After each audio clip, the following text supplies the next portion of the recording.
Good evening. It's 5:04 p.m.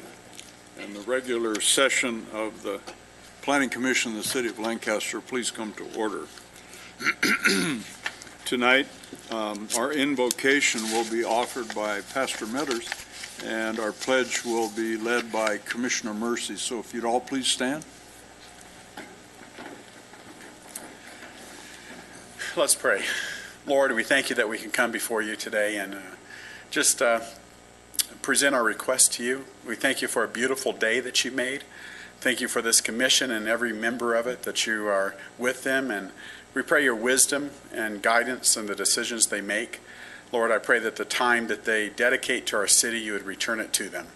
Lord, I pray your continued protection over the city of Lancaster, that, Father, the crimes would lessen, that you would protect our first responders, and that, Father, the city can continue to grow and glorify your name.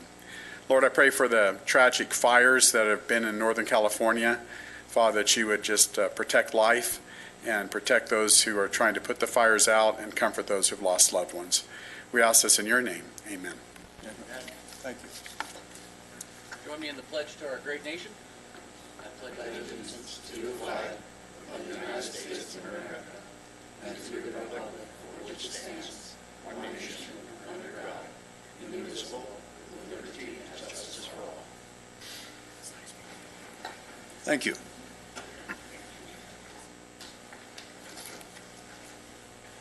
May I have the roll call, please? Commissioner Diana Cook, Present. Commissioner Cassandra Harvey, Present. Commissioner Drew Mercy, Present. Commissioner Sandy Smith, Here. Vice Chair Randy Hall, Here. Chairman James Vos. Here. We have a quorum. Thank you. Public business from the floor. If an individual is unable to stay for the entire meeting, we offer a short period of time to present whatever you have on your mind. Do we have any early speakers? None indicated, Mr. Chairman. All right, then. Therefore, anyone who would like to address the commission on any agendized item is asked to please complete a speaker's card identifying which item you wish to speak on. And when that item is called, we will call upon you to offer your testimony. Just a little background, rules of the road, if you will. This commission meets twice a month, typically the week prior to this meeting. We meet with staff here in this chamber. It is a public meeting. However, we do not deliberate. We hear staff reports on pending matters. We ask our individual questions, but as I say, we do not deliberate, nor do we vote or take any action. So you may wonder, when an item comes up, there may not be a whole lot of discussion. A vote often is called and recorded, and we move to the next item. That's usually because we've, particularly if no speakers want to offer testimony, that's typically because we've already heard the staff report, and there's no point in hearing it the second time.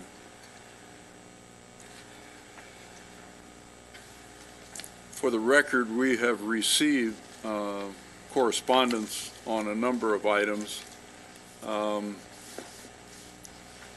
including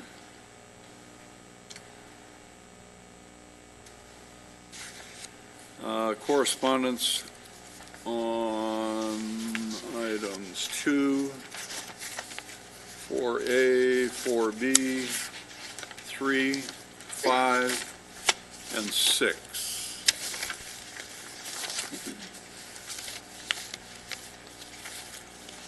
And we've also received on item 6 3 letters in opposition.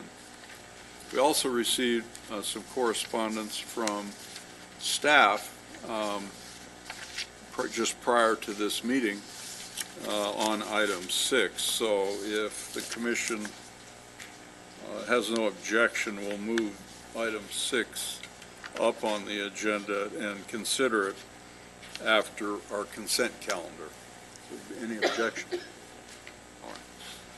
All right then, first action item is our consent calendar, which is the approval of the minutes of our regular meeting of September 18th, 2017. I move that we accept the minutes from the regular meeting of September 18, 2017. Second. Thank you. Anything further? Please vote.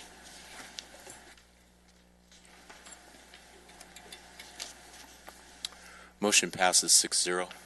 Thank you. So we're taking item 6 out of order. Do we have any speaker cards on item 6? I have no speaker cards, Mr. Chairman. You may wish to poll the audience just to make sure.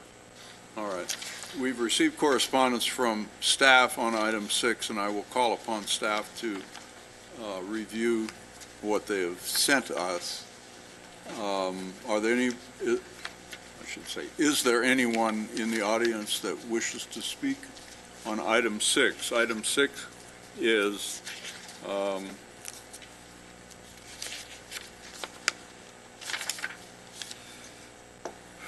an application to construct a gas station, mini-mart, and related facilities, including the sale of beer and wine.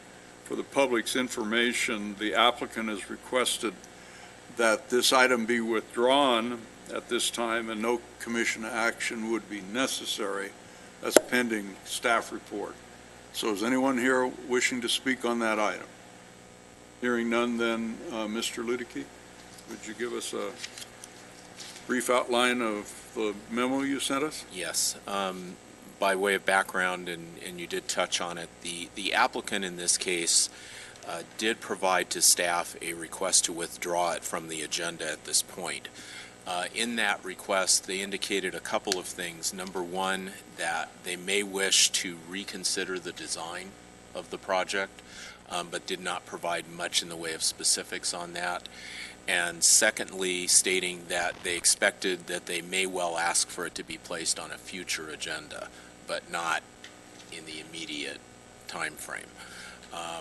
One of the questions that was raised by the commission at your agenda review was the issue of how that request and the fact that we would have an application still sitting in the city process, if you will, be affected by the state's Permit Streamlining Act. And in regards to that, I did some research on that.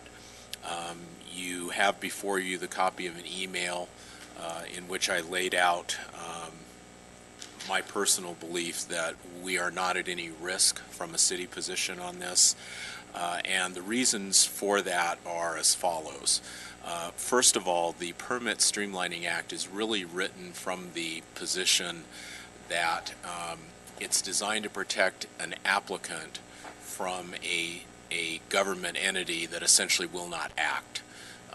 And the permit streamlining deadlines on acting are incumbent on the city. They are not on the applicant. In this particular case, obviously, it is the applicant that is requesting to withdraw it, not the city refusing to hear it. So I think from that standpoint alone, we are probably fine. In terms of the actual time deadlines, as I've laid out, the city has 180 days from the time an application is deemed complete to essentially make a decision on a negative declaration. This case was deemed complete sometime in August. So obviously that 180 days has not run yet. There is also a provision within the Streamlining Act which allows an applicant and a city, if you will, to agree to an extension of 90 days. Now, the applicant's request to withdraw isn't specifically a request for that extension, but you could certainly read it as that if you wished. So I think either from the standpoint of the general purpose of the Streamlining Act, as well as from the standpoint of the exact time limits that exist in that legislation, I don't think we're at any risk. The other point that was raised by the Commission is, could the application sit there and essentially get an approval by doing nothing? There are provisions in the Streamlining Act that say if an applicant has requested action on a particular item and the city has refused to act, there is a process by which the applicant can go through notification to the city, and if the city still refuses to act, can essentially receive a deemed approved to that application. But once again, it can't happen simply by sitting there. It would have to be action on the part of an applicant at the time that those time limits have expired, and that notification would have to take place from the applicant to the city in order for that deemed approved process to occur. I don't think that that's a likely scenario. The city would certainly, I think in that case, notice the case and put it in a public hearing forum. And in this particular application's case, it was properly noticed, including the notice of the negative deck. Yes, Right? yes, So tonight is the noticed hearing. yes. However, what you're saying then, and council will agree that by not holding a public hearing, we have not violated any applicant's rights nor put this project at risk of being deemed approved by taking no action this evening? Yes, I believe that that is correct, and I believe that council will understand and agree with that interpretation and that determination. Yes. Very good. Thank you. The members have any questions?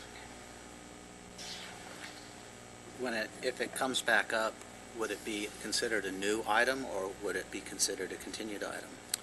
It would have to be considered a new hearing, essentially, because we would renotice it. You are not, if you basically allow the withdrawal, you're not continuing it to any date certain, you're not leaving it open, we would have to renotice it. So on 6, that's what we're doing, is we're allowing them to withdraw. Does Yes. that have to be motion? Yes. Yep. It would, but since we are not conducting a public hearing, then there is no application. So the motion would be, the appropriate motion would be to move the recommendation of staff. So moved. Second? Thank you. Anything further? Please vote.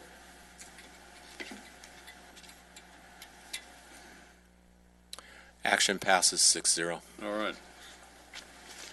So CUP 1725 was withdrawn.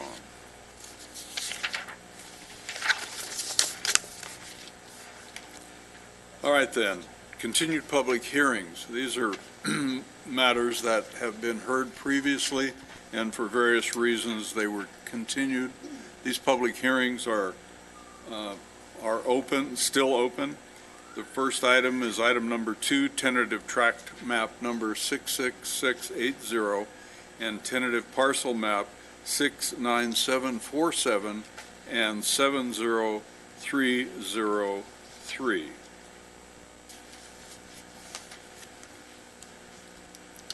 So, do we have speakers on this? I do have a speaker's card, Mr. Chairman. All right, very good. May we have a staff report then, please? Good evening, good evening, Chair Boas and Commissioners. Before you tonight, tentative tract map number 66680 and tentative parcel numbers 69747 and 70303.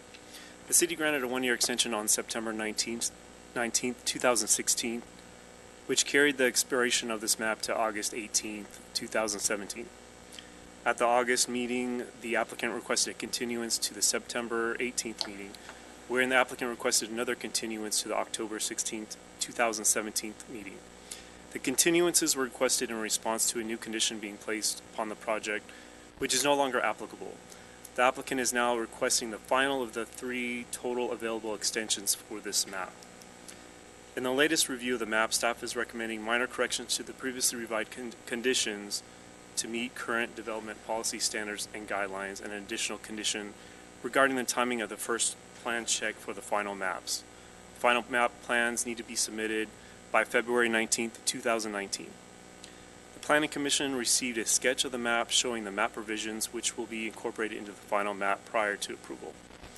Staff recommends the Planning Commission grant a 2-year extension to August 18th, 2019, and that concludes staff presentation. Staff is available for any questions. Thank you. Did I understand you correctly? You indicated that a complete final map submittal has to be filed with the city no later than February 19, 2019 to keep the That is project correct. alive, or it dies? Correct. Okay. Is the applicant aware of that? Yes, yes. Is the applicant here, or his representative? No? No, yes, sir. Well, for the record, we did receive an uncontested letter, I believe, somewhere.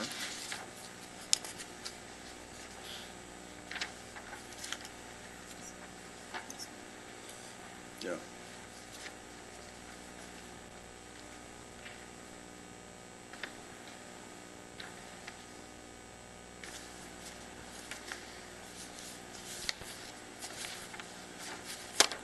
So you're confident that the uncontested letter dated October 3rd acknowledges that the final map must be filed no later than February 19, 2019?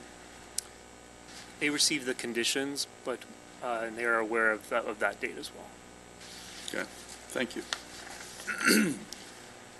And we have a speaker, Mr. Ludicky. Yes, John Ippolito.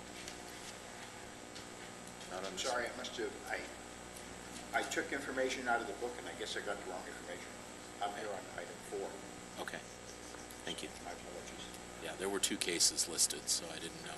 My apologies. So we don't have a speaker on 2. All right, very good.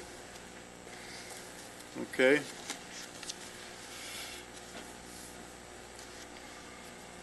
Anything from the members? All right, then without objection, we'll close the public hearing and consider a motion on this application. I'll make a motion to grant a 2-year extension to August 18, 2019, based on the findings contained in the staff report and subject to the revised condition list attachment to resolution number 07-54. Second. Thank you. Anything further? Please vote.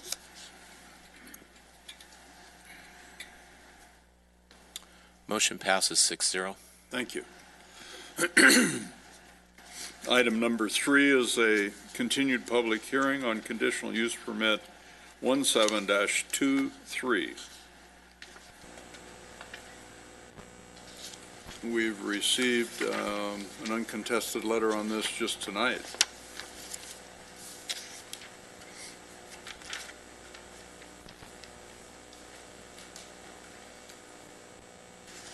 Do we have speakers on this item?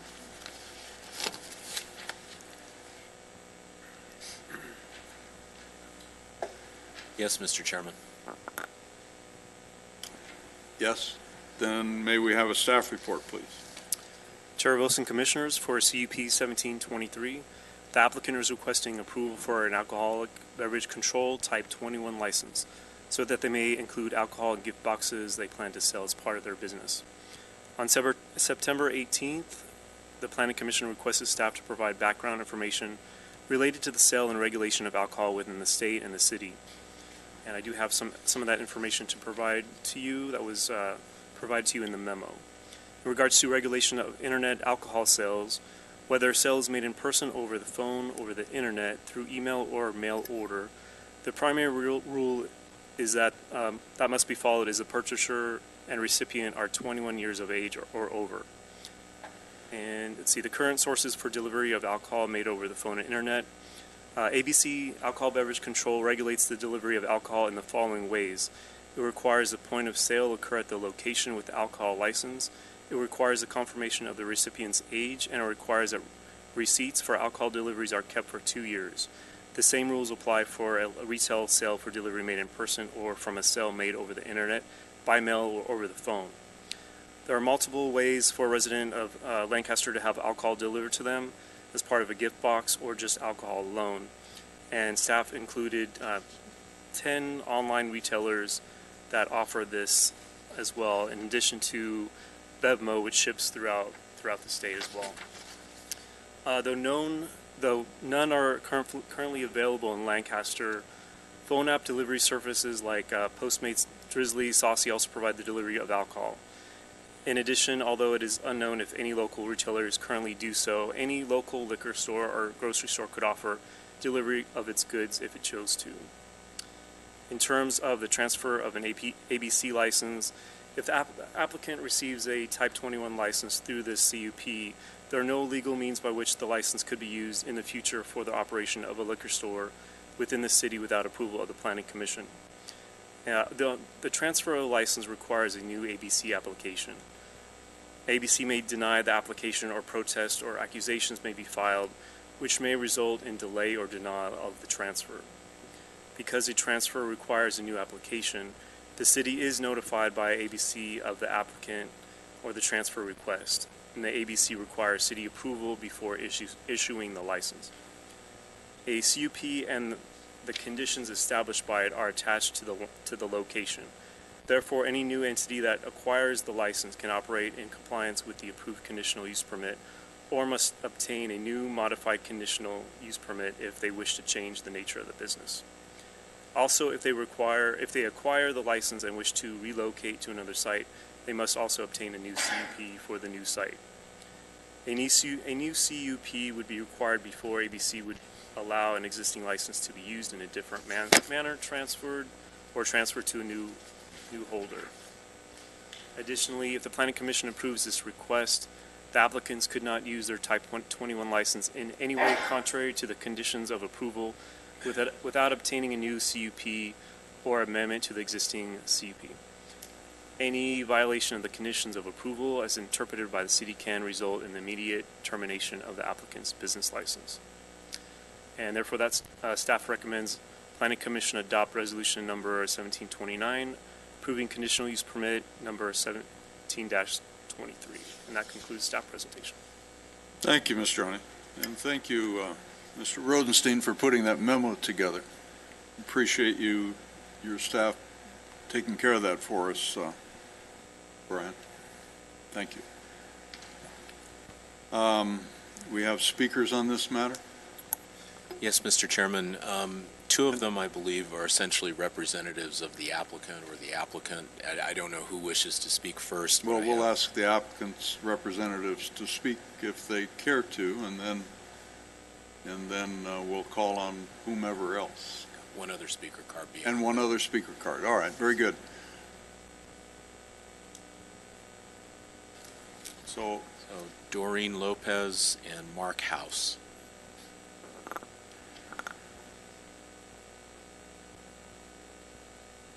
Whomever is going to speak to us. I'm Mark House. I'm sorry, sir, I don't recall your name from last time. Mark House. Mr. Counts. I just want to thank Welcome back. Thank you. I want to thank you guys for giving us the opportunity to come back and kind of showcase and let you know further of what Isla's boutique is. The last time I was here, there were questions asked that I went home and digested to try to come back and give a little bit better clarification. So I'm just kind of go down the line and see if I can answer everybody's questions. I believe Commissioner Smith, one of your questions were the amount of selection that we would have as an alcohol in our establishment. I drove around and I went around to some of the other places that sell alcohol, whether it's a liquor store, CVS. When you walk in there, you'll see a selection. CVS is probably the smallest selection, but they have over 300 different types of alcohol that one can purchase. In Bevmo, it's over, I believe they said 1,500 different types of alcohol. For our business, our alcohol footprint will only be 25. You'll only have a choice of just 25 selections. And our business model is working to, we want to reduce that because we don't need to have a selection for everyone's favorite alcohol. That's not what we're there for.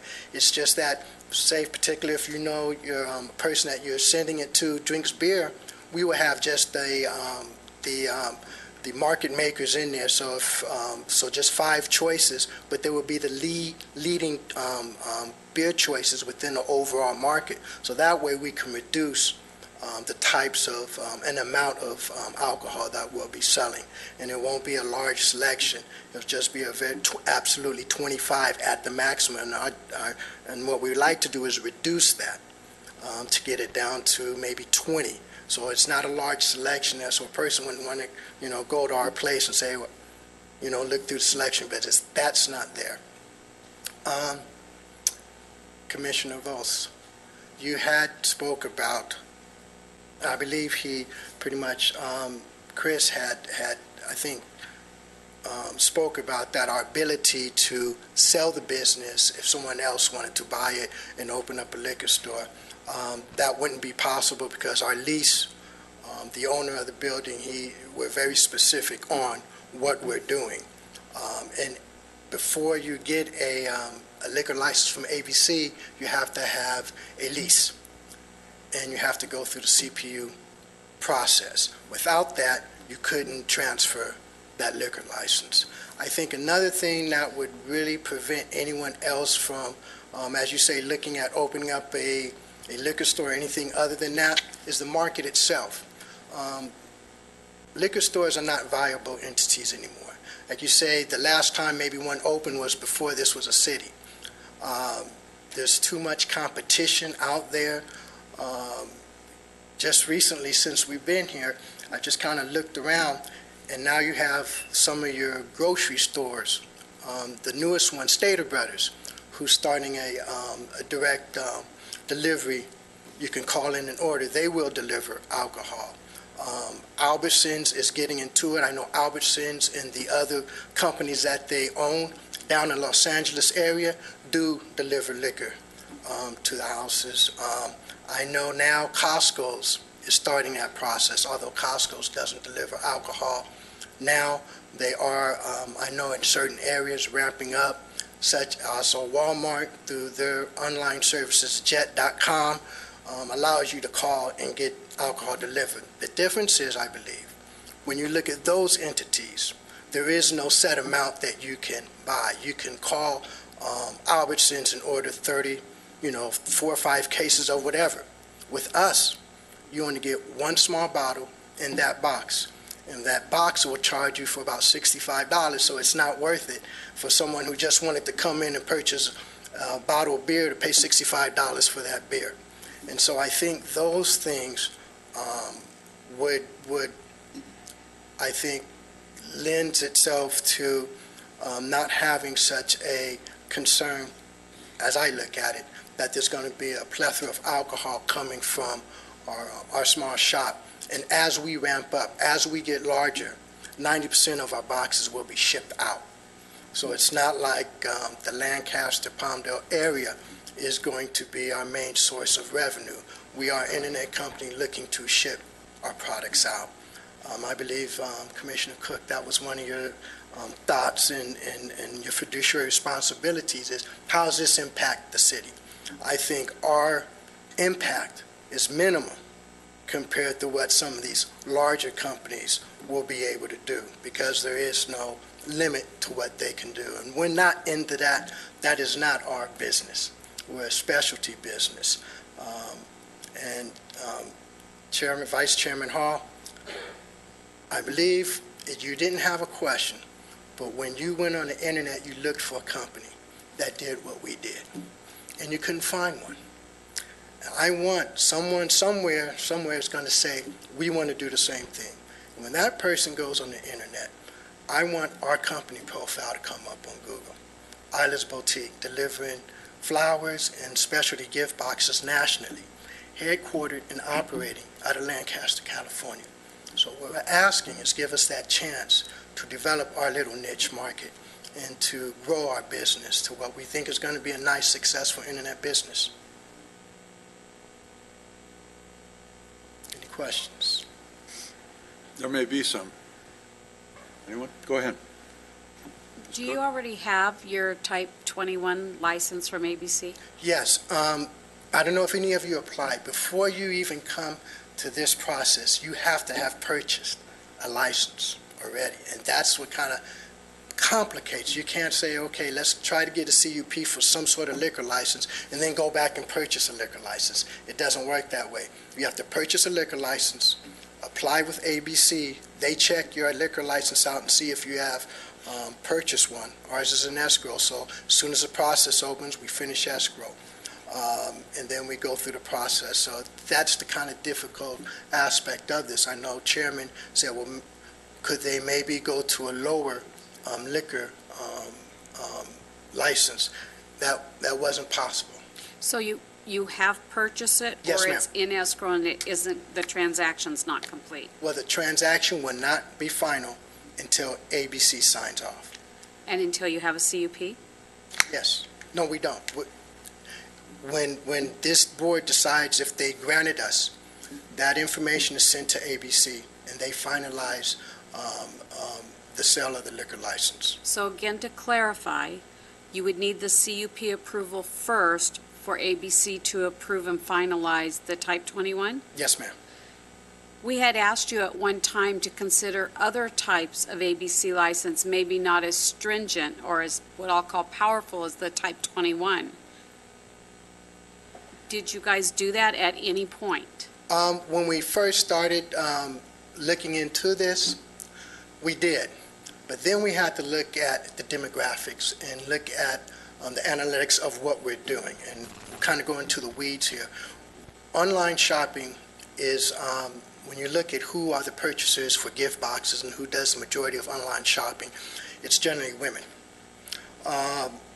With a two-year degree or higher, income level of roughly over $50,000.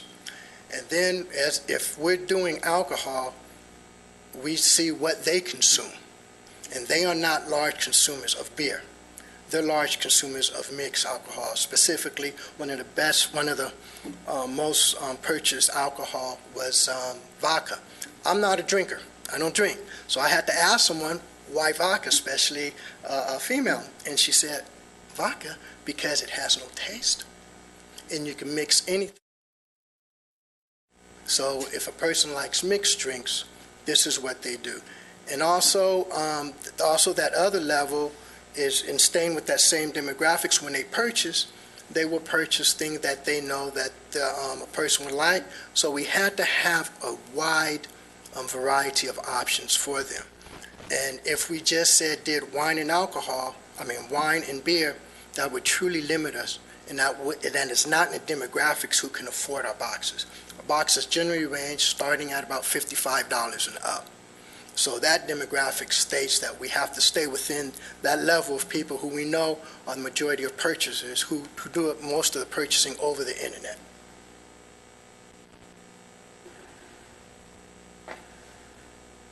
Very good. Anyone else?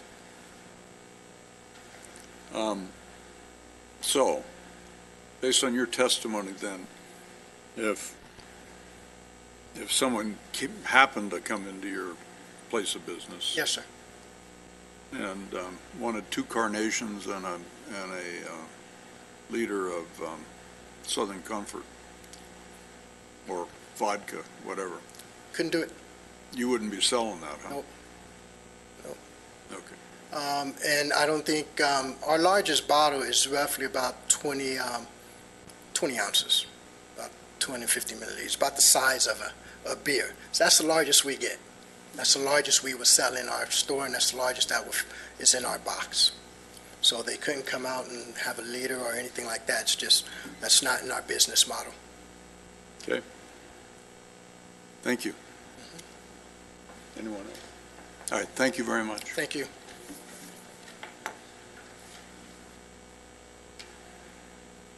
So I read somewhere here, and maybe I misread it.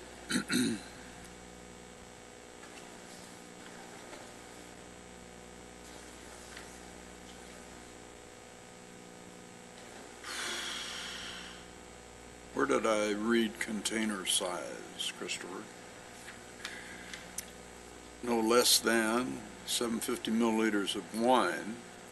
Right, we did add the standard condition number 24, which reads, a spirit shall not be sold in containers less than 350 milliliters. So they were fine with that condition because that's not part of their business model.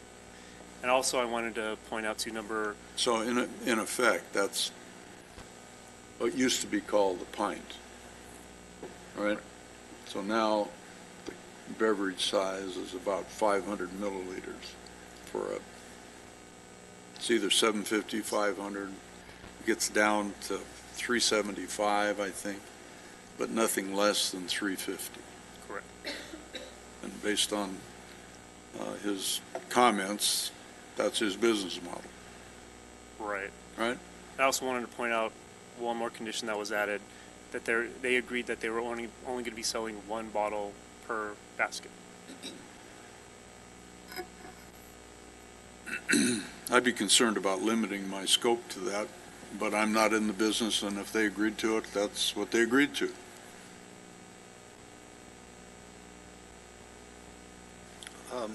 Have we ever had any other type 21 licenses in the last 10 or 15 years in front of the commission?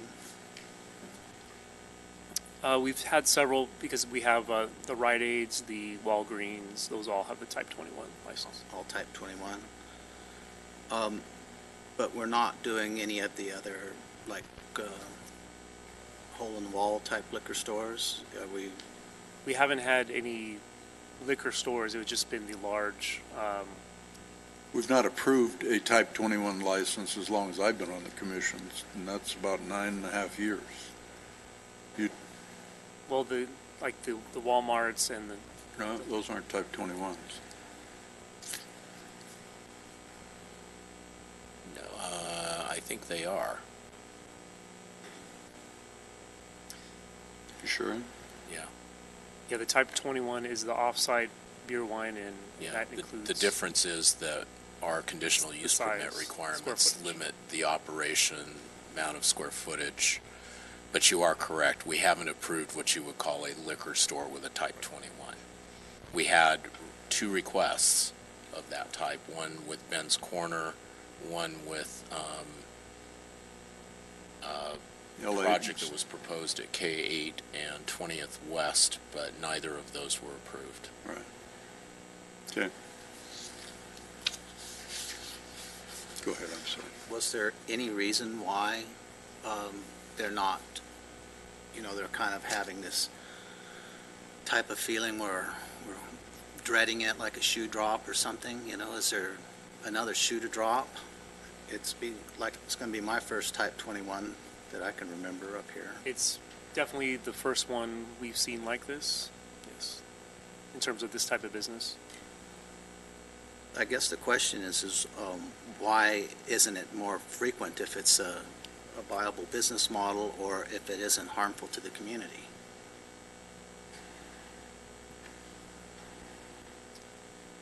I'm not sure. We have a bunch of standard conditions on dealing with alcohol, and why do we have those? For the, protections in place to make sure that they're operating in a certain manner. And so then that comes to a question on here is how do we determine if they are having, you said it, I'm sure it was misspeaking, but you said alcoholic gift boxes. How do we determine that, how do we have enforcement on that? Is there going to be sting operations run, or? If there's an issue, we would definitely investigate it. But it's not something that we would know offhand if they're doing something like this unless there's a complaint or unless we go back and check.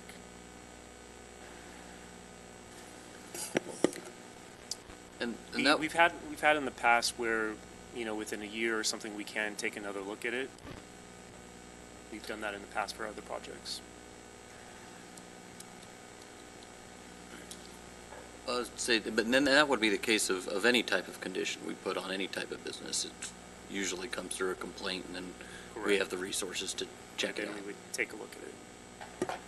My question's more of a compliance perspective. So Mr. House made the comment that his landlord is pretty much guaranteed that if he were to or re-rent or lease the space to someone else, that he would uphold not allowing that ability for this business model to be transferred to someone else. I think I need a little bit more than that. I think I need a little bit more assurance from staff that he would not have the ability, regardless of what his landlord, he might change his mind down the road. What controls are in place for us to sort of prevent that from happening? Well, basically, if they change any of their operation, they would have to come back to the planning commission to modify their CUP. So if the business changes anyway in terms of if they violate any of the conditions, or they change this business model where they're not conforming to the alcohol license that's being, the CUP that's being approved, then they would have to come back before the planning commission. Mr. Ludicky? Yes, to build a little bit on Mr. Ani's statement, the control that the city has is the conditional use permit. Now, conditional use permit does not rest with the applicant; it rests with the land. If it's approved, it attaches to the land, essentially. If someone were to move out, if this business were to cease operation and move out, that CUP is still there on that site for a period of 90 days. In theory, someone could come in, operate the same type of business under the same restrictions, same conditions, and so forth, if they began that operation within 90 days from the previous business ceasing.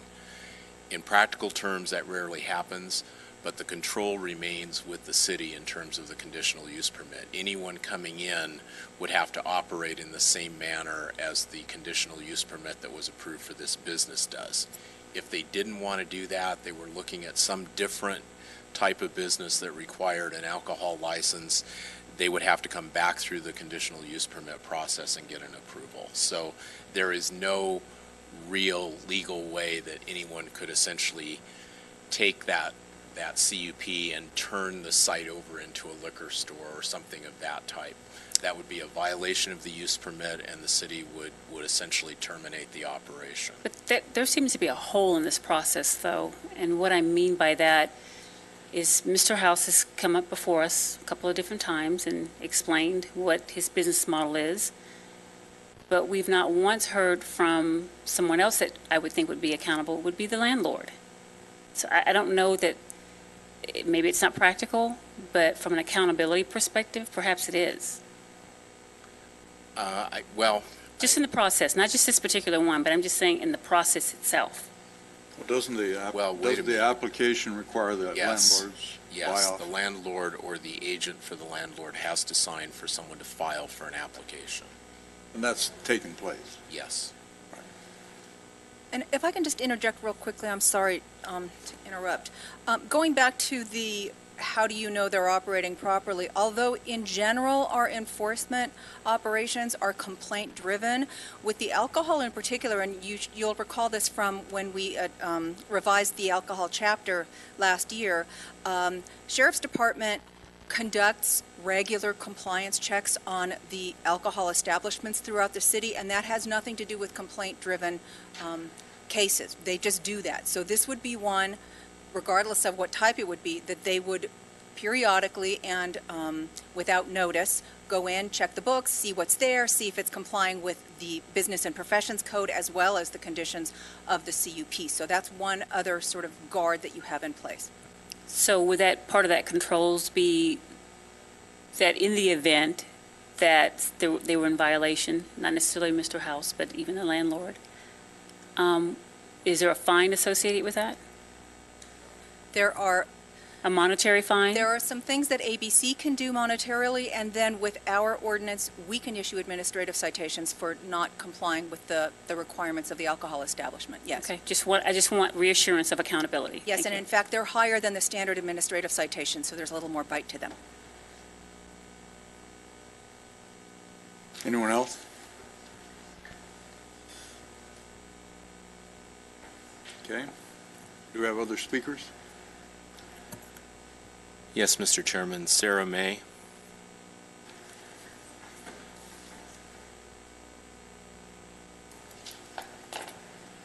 Sarah May, is it? Yes.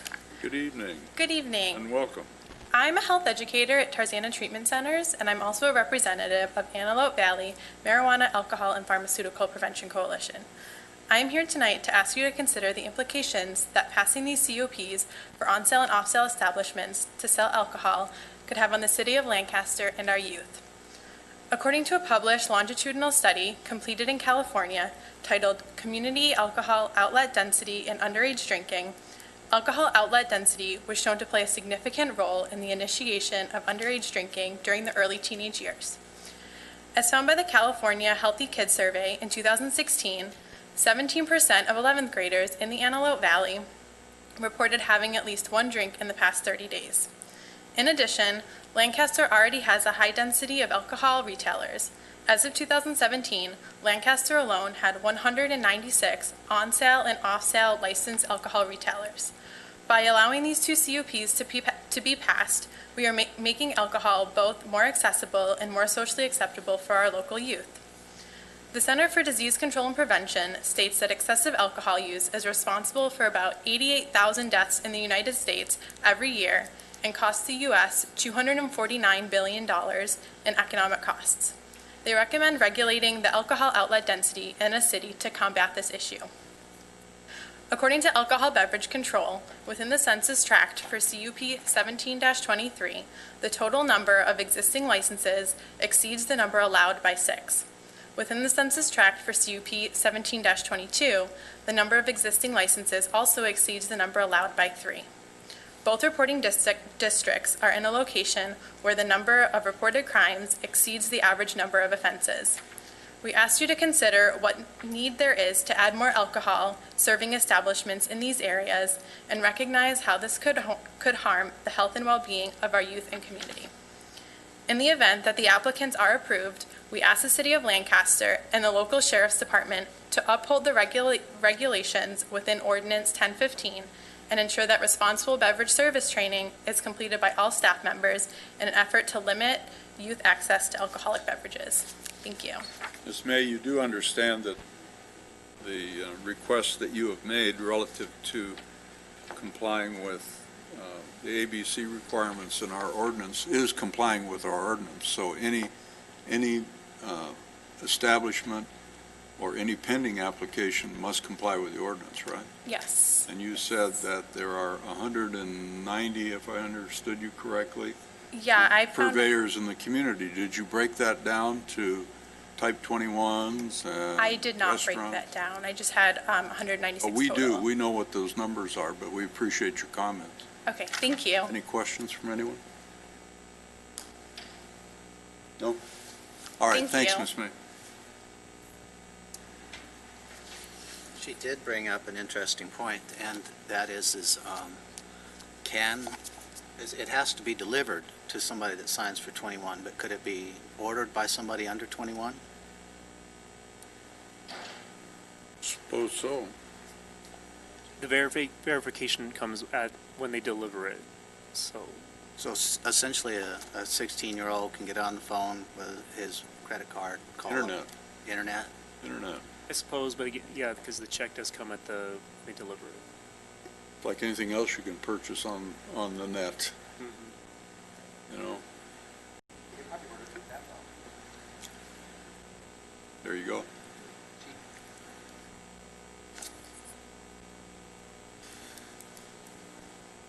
Yeah, the conflict, before we ask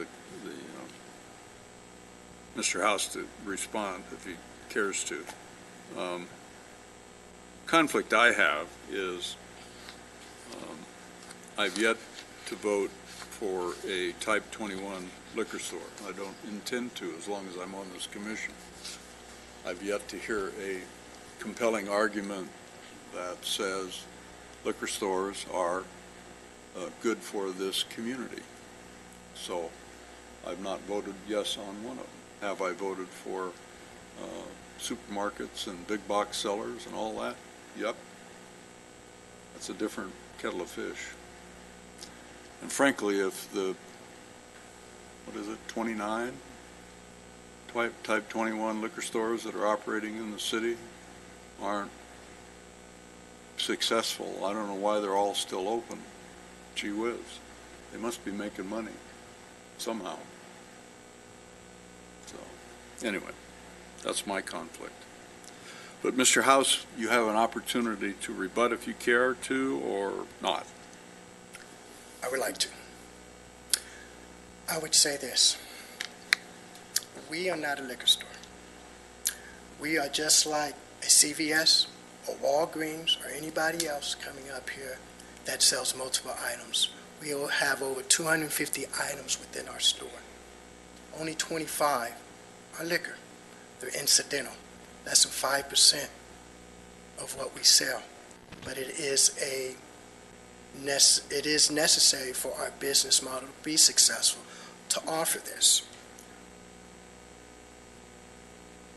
I would ask you to look at me as if I was from Walmart, if I was from CVS. We're not just selling alcohol. CVS doesn't sell just alcohol. We don't sell just alcohol. But they sell a whole heck of a lot of it Yes, they do. per square foot compared to what you're talking about, right? I agree what they do. Then I would say this, if we may take it a little further. The next CVS that comes here, the next Walmart that comes here, Costco's may locate over here. Will the same standard be set on them? Will you say to Costco, Walmart, CVS, Walgreens, Albertsons? Probably not. So my question is, why? I think I'd take issue that you're the same as, you're not. You're a different business model entirely. If I understood your comments originally, it's an incidental portion of your business. It's unique. That's why we've spent so doggone much time trying to flesh it out so we Yes, understand. I appreciate that. How we vote is yet to be determined. I understand that. And so I would just say, give us an opportunity as we're any business coming up here, not a liquor store. We are not a liquor store. Commissioner Harvey, I know there was one concern that I kind of eats at you, is concerns of, can another business come to where we are and just start doing something else? I would say, in one of the things of the owner of the business, we are next to a Shekinah worship center, a pretty large congregational church, and we had to spend a lot of time with them. And at no time, they occupy over 3/4 of the building.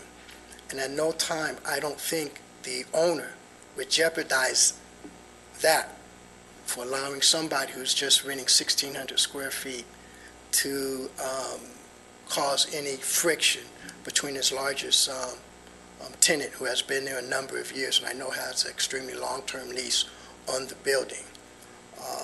So I think, we've tried to do as best we can our due diligence. I know you have also your due diligence to do, probably with a little different parameters than ours.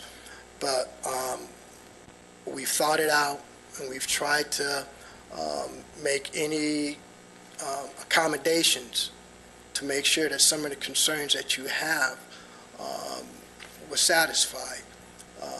No other retailer will come here and I think say you can only sell one bottle of alcohol, or Walgreens or anybody. I mean, they just wouldn't do that, but we don't mind because our business model is a small niche. And all we're asking is for the opportunity to one day grow and maybe be a CVS. So sometime down the line when we come, you'll look at us as a large company and you say, no problem. But we're small now, and we just need the opportunity to grow.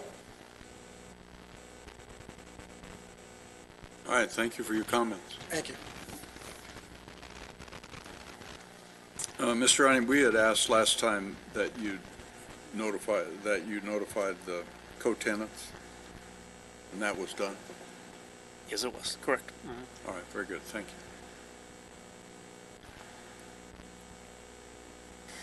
you. All right, any other speakers? Not on this item, Mr. Chairman. All right, then. So, without objection, we'll close the public hearing on conditional use permit 1723 and consider a motion. I make a motion to adopt resolution number 17-29, approving conditional use permit number 17-23. Second. Thank you. All right, anything further?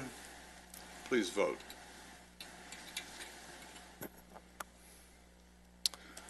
So we have a split vote, 3-3. The motion fails. Motion fails. Anyone? So the yeses can ask for a reconsideration, or the noes can ask for a reconsideration.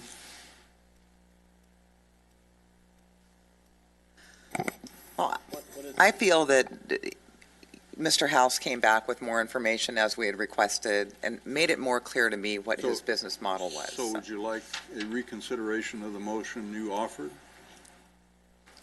Yes. You would. Okay. So the report on the first action is a split vote, 3-3. The action, the recommendation failed. Commissioner Smith has offered a motion to reconsider. Mr. Mercy has agreed as a second. So let's talk about it. Go ahead. Okay, last month, I probably, with the information we had last month, probably would not have voted this way. I think based on his business model, I'm a bit of an entrepreneur myself. I think, he's got a plan in place. It sounds like he's done a lot of research, a lot of planning. And if in fact, what Commissioner Harvey had asked, if there, the compliance and the landlord and the transfer of the license, and the fact that if he did want to turn it into something more, he would have to come back before this commission, that gives me reassurance. And the fact that the Sheriff's Department follows up on the Title 21 license, I feel very reassured, and I think there's enough in place that he would be held to sticking with that business model and with the conditions. That's how I feel. Go ahead. Share my thoughts on it. First off, I think it's an interesting, innovative business model. I think based on the conditions that have been put on there, and I really appreciate the diligence of staff on this, this is not a liquor store in my view, or anything close to it. And I appreciate the creativity in coming up with the conditions to have that framework. I mean, to me, that's the type of thing is the reason why we've got these most business-friendly awards.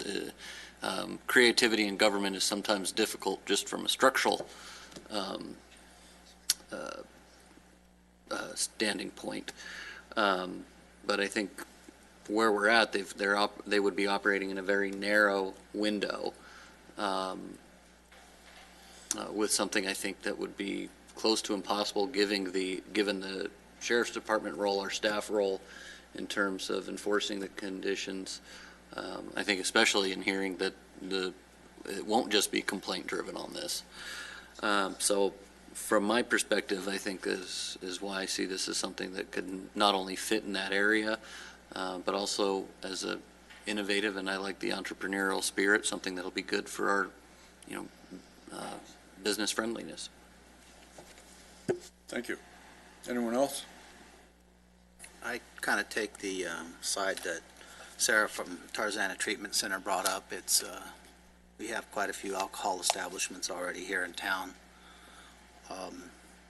And this isn't the end if it doesn't pass. The applicant can always, this is a question to staff, the applicant can always appeal this decision if it doesn't go his way.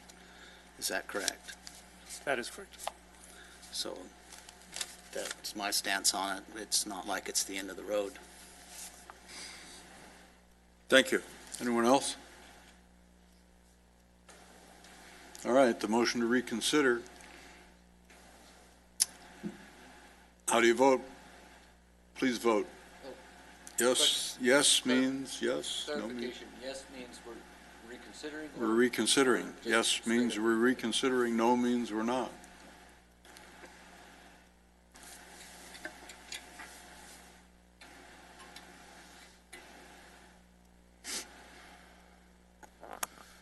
So, Motion to reconsider passes 5-1. all right then.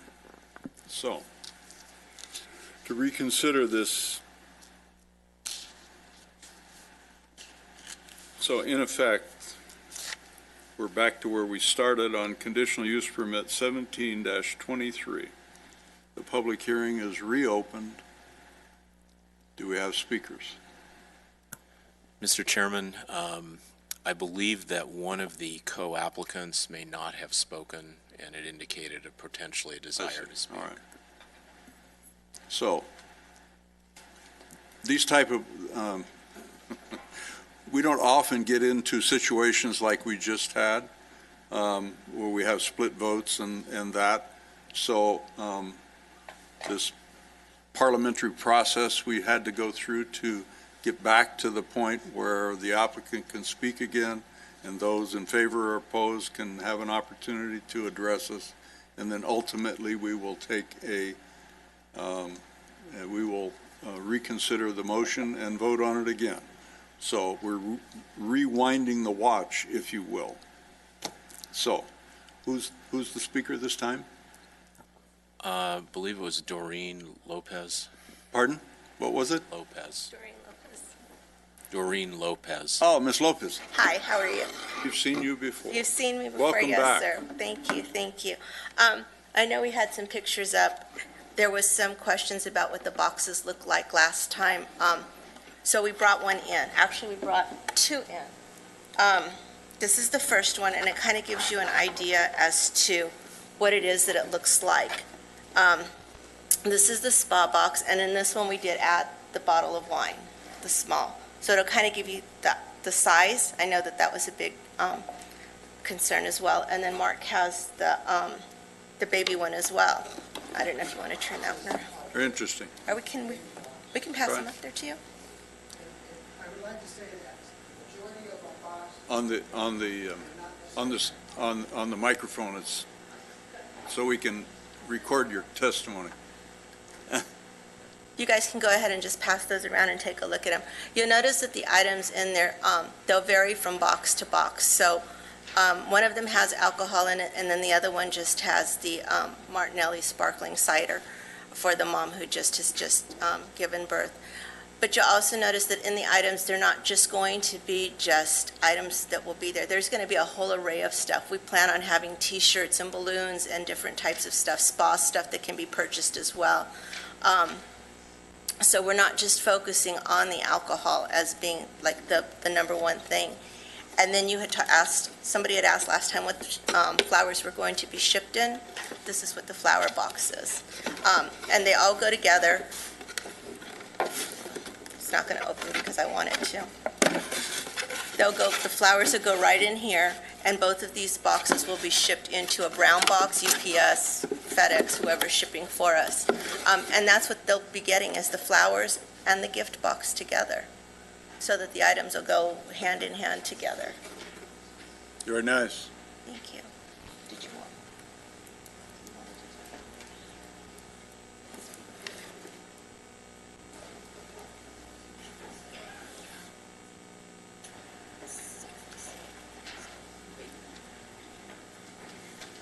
Whatever. Go ahead. I would just like to say, I would say probably 50% of our boxes, when shipped, will not have alcohol in them. And I just want to reiterate that it's just give the option to have it there. And then our demographics, that the people who generally buy online want that sort of thing and want those options there.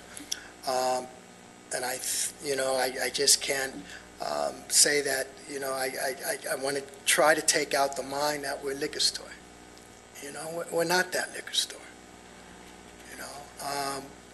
We're just a specialty store that offers liquor. And if we did the same thing, if one person, I think, Chairman, you said, well, let's step down to, could they possibly step down to a lesser alcohol license? And I would say, what would be the difference? To a certain extent, alcohol is alcohol. Like I say, I'm not a drinker, but I know there's an extensive, but beer and wine will get you drunk just the same as something else. but that's not, in our content, that's not what we're there for. Ours is basically a single use, so it's not like a person can order a box and have a fifth of scotch. It's not there. It's just a small 16 ounce of liquor for the personal use, for the immediate personal use. Thank you. Anyone? Go ahead. I just have one comment. You know, we reference this sign and this being business-friendly city, and I believe in everything that that sign represents because I believe in smart growth for this great city. I just do not want another liquor store. Don't turn into a liquor store. But here's what I was... I'm just making that comment. I understand. I understand your plea, Mr. House. I just want to make that comment. But here's the... I guess for me, it's the terminology when you guys see us as a liquor store. But how can, I guess I say, how can a CVS walk up here, the person, you would not see them as a liquor store. You would not see a Walgreens as a liquor store. And their footprint is much larger than mine. Correct, because they offer many more things than you're offering. So I'm not making the argument for big business. But our offering will also enlarge as we grow as a business. Right now, we offer over 250 items within our store. Over 250. 25 is the alcohol, and like I said, we plan to reduce that. In 10 years, we could offer 1,000 items with just 25. And I want to see you grow. Then give us the opportunity. Give us that chance to grow. Every Walmart's, CVS started small. One store had to go in front of a commission, just like you guys, and gave them that chance. And look at them now. When they walk through these doors, you don't see them as a liquor store. You see them as CVS. They're coming to our community to open up a CVS and provide good jobs, right? And that's why you grant them the operation permit to operate here. Even so, they have a large liquor store within their store. And it's a large liquor store within the store. Make no doubt, over 300 items for the smallest. Look at us as another store. But always, we'll only have 25, no matter how large we get. 25. Not 300, not BevMo's, over 1,500 options. 25. That's it. We're just asking for the ability to grow our small business.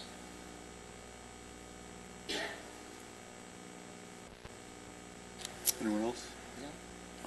Thank you. Thank you. All right then, any other speakers? No other cards, Mr. Chairman.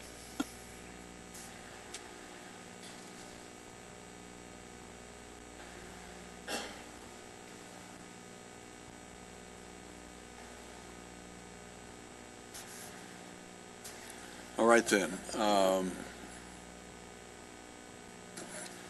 Be appropriate to close the public hearing without objection and consider a motion on this application 1723. I move to adopt resolution number 17-29, approving conditional use permit number 17-23.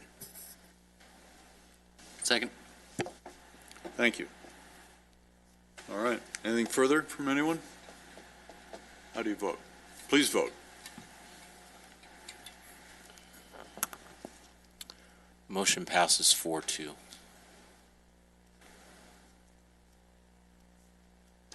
All right.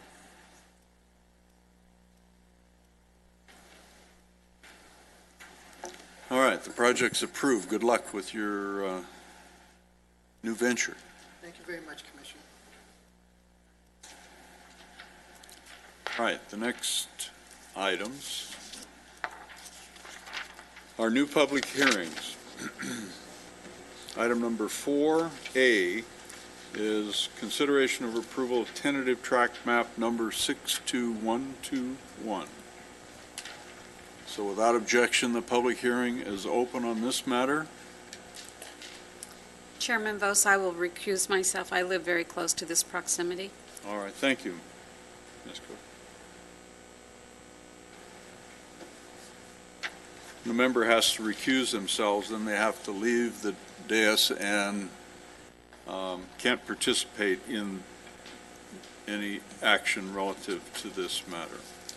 So we still have a quorum. Do we have speakers on this item? Yes, Mr. Chairman, we do. All right. Let's hear from whomever they are. Or let's have a staff report, I think, first. Sorry.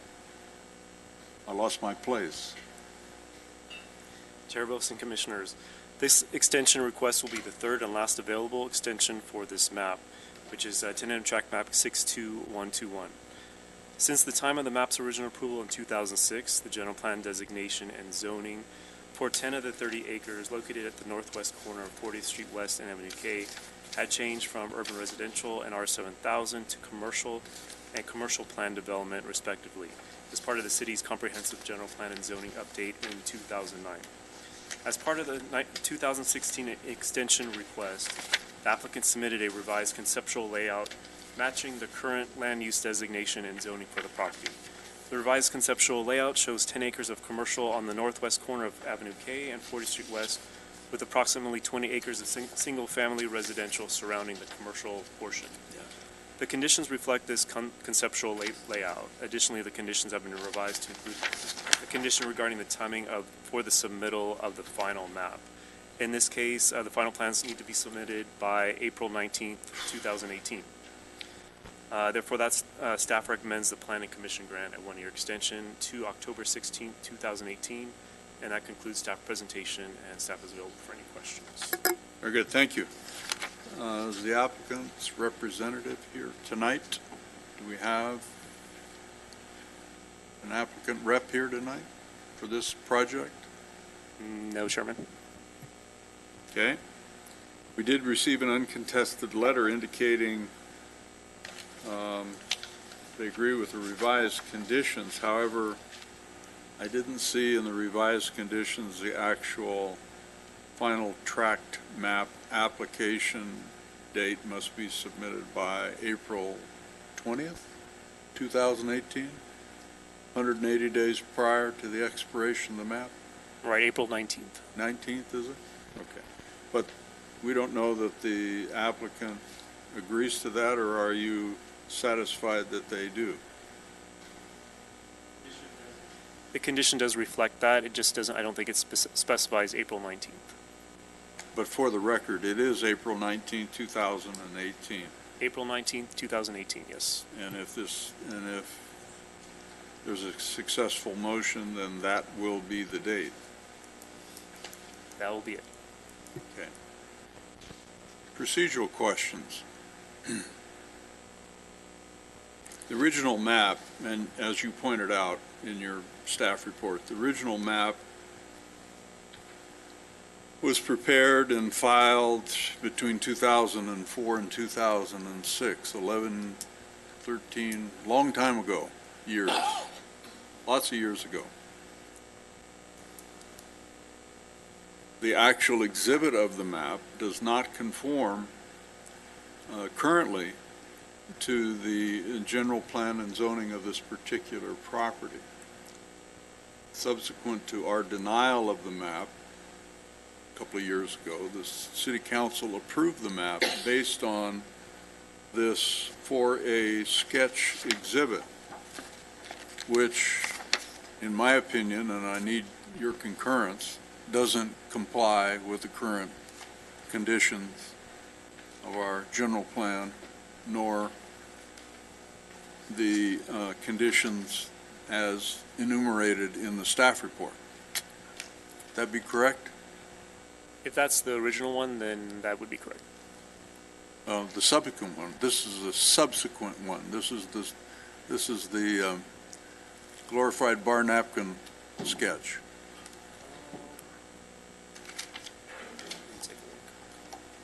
It doesn't meet the standards that you've enumerated either. What I'm getting to is, if by our action tonight, if we approve, what are we approving? Are we approving the map that doesn't conform to the general plan and zoning designation of the site, or are we approving the map sketch that the City Council considered?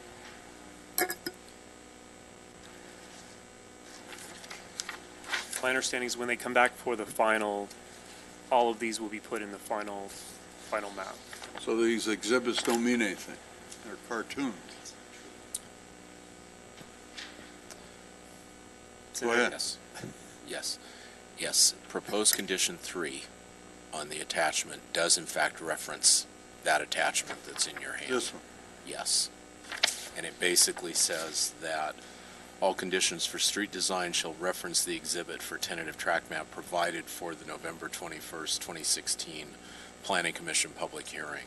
So what it does do, and as Mr. Ani has noted, they would have to provide, obviously, a final map that is essentially in conformance with this sketch.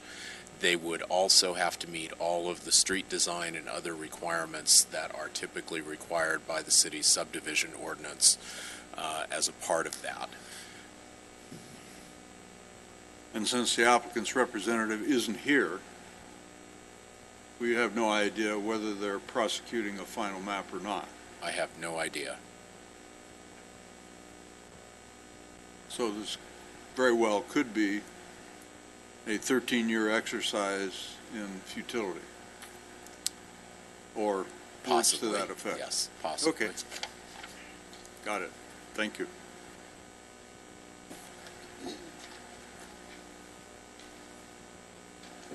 So I just wanted to be clear to my colleagues that if we do decide to approve this tonight, that a complete final map application, keyword being complete, must be filed on or before April 19, 2018.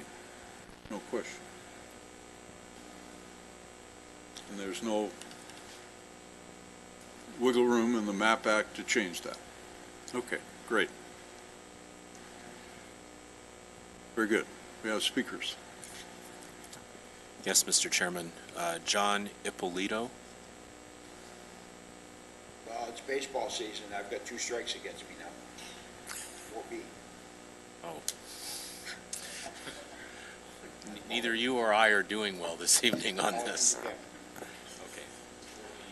Yes, sir.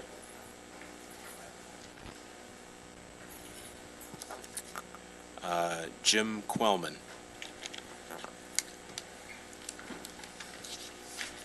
Good evening, and I didn't hear your last name clearly. Quellman with a Q. Mr. Quellman.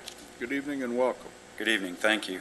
My name's Jim Quellman. My address is 43648 Colony Drive, which is located right across the street from 40th Street West from the proposed track. I noticed, and I haven't been part of the Planning Commission's previous discussions, but I noticed that this was originally a development of 115 single-family homes. As you enumerated, it was changed to 82 single-family lots with 1 commercial lot right there on the corner of K and 40th. Obviously, I have a very strong concern about that having been turned into a commercial lot. I know I'm behind the curve for having that vote having been done. My questions, one question was what type of commercial businesses fit within that zoning, so that I would have a little bit of an idea of what might occur there. I'm sure the Planning Commission and the City Council took into account the fact that at 40th Street West we have Endeavor Middle School, and each day at the end of school we have hundreds of middle school students who are walking home and would be walking right past that area, so I have a very strong concern about the impact of any kind of a commercial development with middle school students passing by there twice a day going to school and then returning home. I'm a 26-year teacher of middle school students up in Roseman, California, so I have the pleasure of working with middle school students each and every day, and I understand that when they have an opportunity to loiter, that opportunity provides them with the ability to cause difficulty and problems and mischief in that area.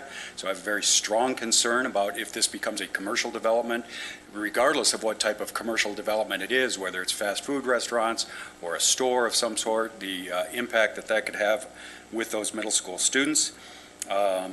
There's already plenty of commercial property in the area. When you go down, as you know, down to Avenue L and 40th Street West, you've got the Vons Plaza there with drugstores, fast foods, restaurants, and a number of commercial developments that ought to serve the city area sufficiently, that we don't need another commercial development in that area. Again, I understand this has already bin voted on to change that design, but my hope would be that if the Planning Commission does not approve the extension, that would kill the entire project. So that's what I'm asking the Planning Commission to do. Thank you very much. And the answer to your last comment is no, it wouldn't kill the entire project. The land is zoned, so unless the commission takes up a change of zone and the city council agrees, it will stand the way it's currently defined. I'll let staff respond to your other questions and comments. Thank you. As far as the types of uses, it's a CPD zone. That, given its size, it would require a conditional use permit for any type of center development. But the types of uses would be the typical things that he referenced, Avenue L and 40th Street West. I would expect those same types of uses would be probably a part of any center. Those could include drugstores, supermarket, banks, the typical shop buildings that you see. Convenience stores with gasoline and alcohol? Those would require their own separate use permit. But the point is that they are conditional use permits which require a public hearing. Yes. At least one before this commission, and depending on the outcome of our action or any appeal by any citizen or anyone else for that matter, would be heard by the city council, whose decision would be final. Correct. Right? Yes. So the action before us tonight is a map approval, which is in effect, do the maps conform to the MAP Act, which is a state law which we're obliged to administer. Any other speakers? No, Mr. Chairman. None? All right. Any further comments from staff? Anyone? Questions? All right then. Without objection, we'll close the public hearing, consider a motion. I move that we grant a one-year extension to October 16th, 2018, based on the findings contained in the staff report and subject to the revised conditions list attachment to resolution number 05-71. Thank you. I second. Thank you. Anything further? Please vote.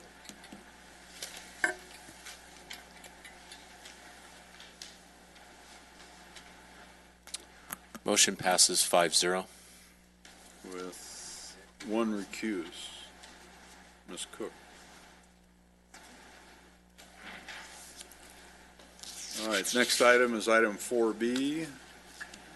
This is a new public hearing on tentative tract map number 72875 and conditional use permit 14-08. So without objection, the public hearing is open.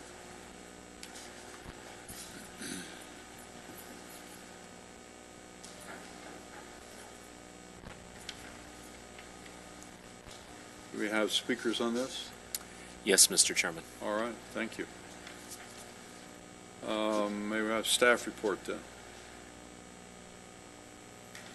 Good evening, Chairman Bose, members of the Planning Commission. This item before you is a request for a one-year time extension for tentative tract map 72875 and CUP 1708. This is for a subdivision for 65 single-family homes as a RPD located at the northeast corner of 25th Street East and Avenue J. The map was approved on September 2014. This is the second of the 3 available extensions. The only change is the condition of the first plan check of the final map that must be submitted at least 180 days prior to the expiration, which would be March 22nd, 2018. Staff recommends that Planning Commission grant a one-year time extension to September 26, 2017. That concludes 2018. That concludes staff's presentation. Staff and the applicant are available for any questions. Thank you. All right. We hear from speakers, please. Yes. John Ippolito. I think we got it this time. John. My shining hour. Thank you all for coming out for my birthday. I had some questions. Welcome, John. Welcome. I had some questions about the development there. Three main questions. I live about a third of a mile west of that intersection. And I wanted to know if there was going to be an opening of 25th Street East from Avenue J8 going north to Avenue J. And if there was, secondly, if there was going to be an opening of the Avenue J8 from 25th Street East going east. And then thirdly, if either of those things was going to happen, was there going to be a traffic light put at Avenue K and 25th Street East? That's it? That's it? We'll ask staff to respond to you. Okay. All right, very good. Shall I sit? Thank you. Yeah, they will respond.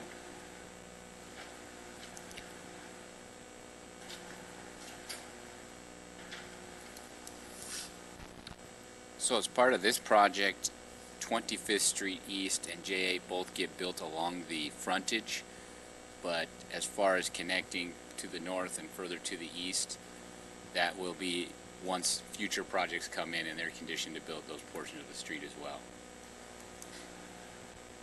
However, there has to be connectivity to the track to some existing. Yes, I think, and I don't know because I haven't looked recently. At one time, the city was actually looking at completing J8 eastward to connect, and it was largely because of the high school, Right. East Side High School demand. I don't recall that there was any action at this point, or the city was looking at completing 25th Street East to the north. But Avenue J8 to the east, I think we were looking at. I would have to, though, go back and look at where we're at with capital to see if that project is still a part of our list. I don't recall. But the connectivity of the track, it has to connect to some paved access. It's not standalone with no paved access to some secondary or major arterial, right? It has access to the south and the west. Right. Correct. So it has that access, and we did condition a temporary AC path for students to walk the remaining section to 27th Street East. Safe path of travel to Correct. 27th. Correct. Right. Okay. Oh, and in regards to the intersection, the city is actually, and the conditions are in there for the placement of a roundabout at that 25th, section. yeah, it's on the map. 25th Street East and Avenue 25th and J8. Right. Which is very typical for all the new applications we've seen. Rather than signalization, they become traffic circles, roundabouts, whatever you want to call them. Very efficient, less costly to maintain. And do we still collect traffic fees the same rate, though? Yes, there's no difference in fees. For some reason, they never go down, do they? Okay. Do we have other speakers? I have no other cards, Mr. Chairman. Oh, okay. Can I get a last question on that? Where is the roundabout considered for? A roundabout? Did you say J8 and 25th Street East for the roundabout? Yes, just like it's depicted on the map, down the bottom left.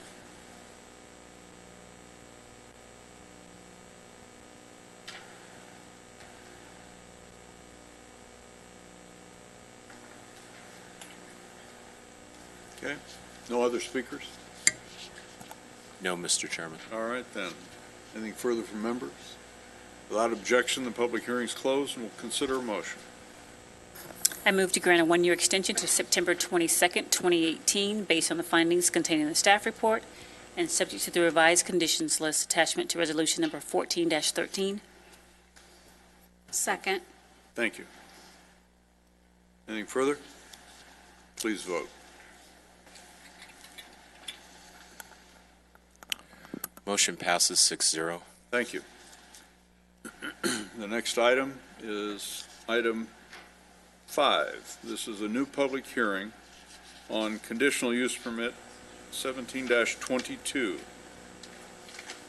This is a conditional use permit for a banquet facility in an existing building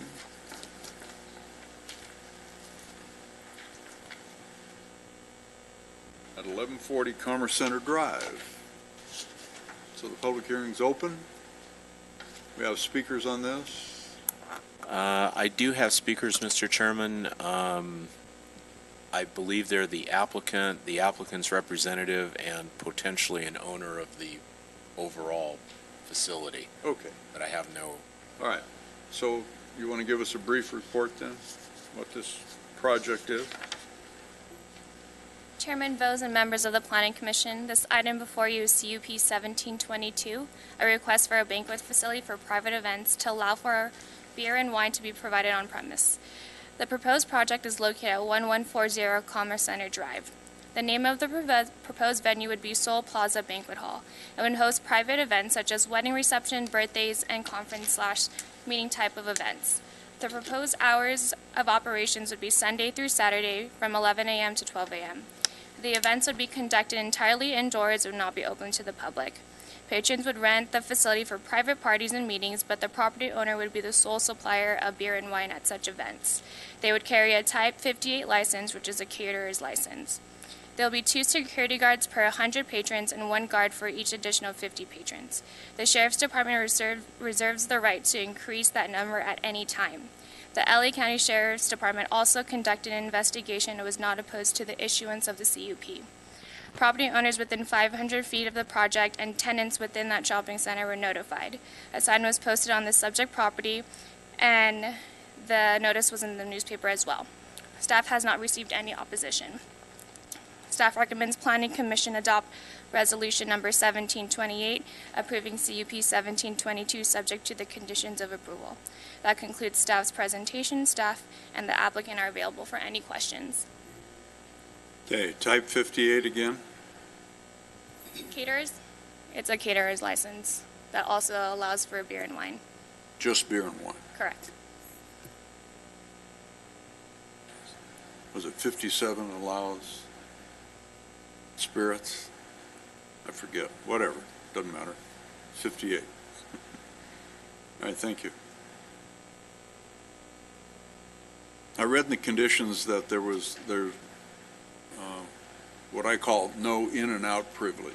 So once a guest enters into the facility, if they leave, they can't come back. Is that correct? I read it somewhere in here. Yes, that's a typical requirement that we have. I think it was item 23 or something. Yeah, that's pretty typical requirement that we have on these types of facilities. Right. It's in the standard conditions for on-site sale of alcohol.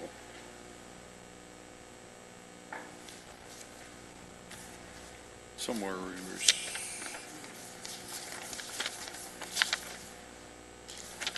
did get 5, didn't we? Yeah, we did.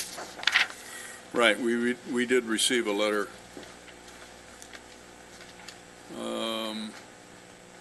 agreeing to the conditions set forth in the report. All right, very good. Thank you for the report. If the applicant would like to address us, we're more than happy to hear you, whomever that is.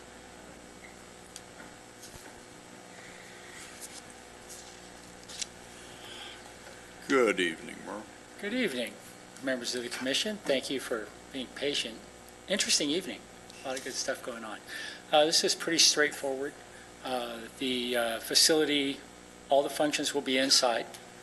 The existing facility is already there. It has substantial parking, which is a great thing to have. The operator of the site, Marshall, has 20-plus years food and beverage management experience, and he is the general manager. He's the one in charge. And Seema sitting next to him, she's the one that owns the building. So if you have any questions for them as well, you can ask them, but it's a pretty straightforward application. Right. Very good, thanks. You've got to do some TIs on this, though, right? Open up, put a storefront in the front, storefront access, double door or something? Yeah, there will be a submittal to Fire Department, Building and Safety, and Planning Review. There will be glass doors in the front, firewall inside. The building's sprinklered, so luckily, occupancy-wise, we're in great shape, and the type of construction allows this as well. So the next thing is a set of plans. And the HVAC?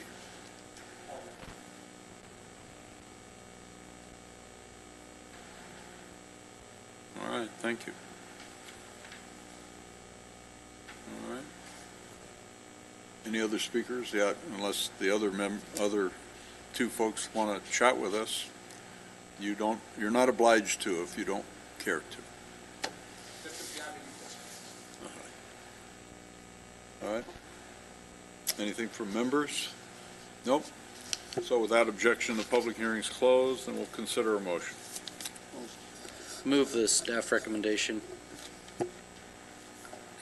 Second.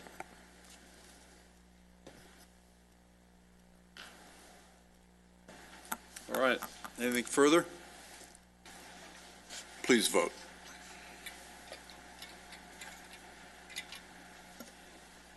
Motion passes 6-0. And what I didn't say, but it's clear in the staff report and the applicant's concurrence that this will not and never will be a nightclub or any other kind of difficulty for our community. Thanks very much, and good luck with your project. Thank you. All right. The last item, item 7, new business, new housing laws. Ms. Campana has been busy, and she prepared a nice, very nice 5-page outline of the recent housing bills that were passed by the state legislature and approved by our governor.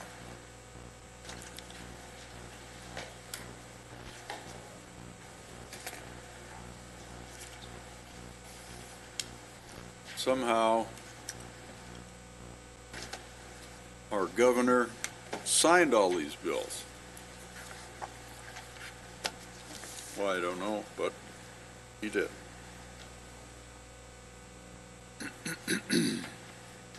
So,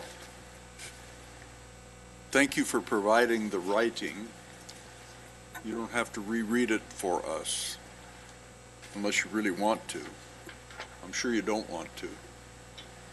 But we may have some questions. Oh, no, she wants to. Oh, you want Believe to? me.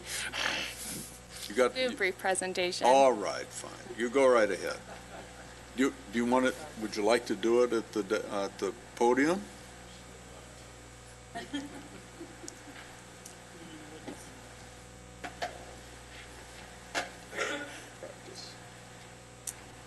You don't have to.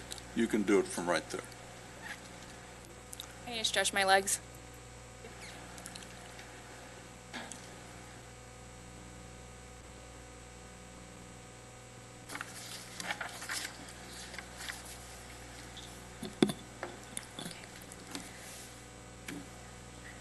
So I'm here to talk about the newly chaptered housing bills.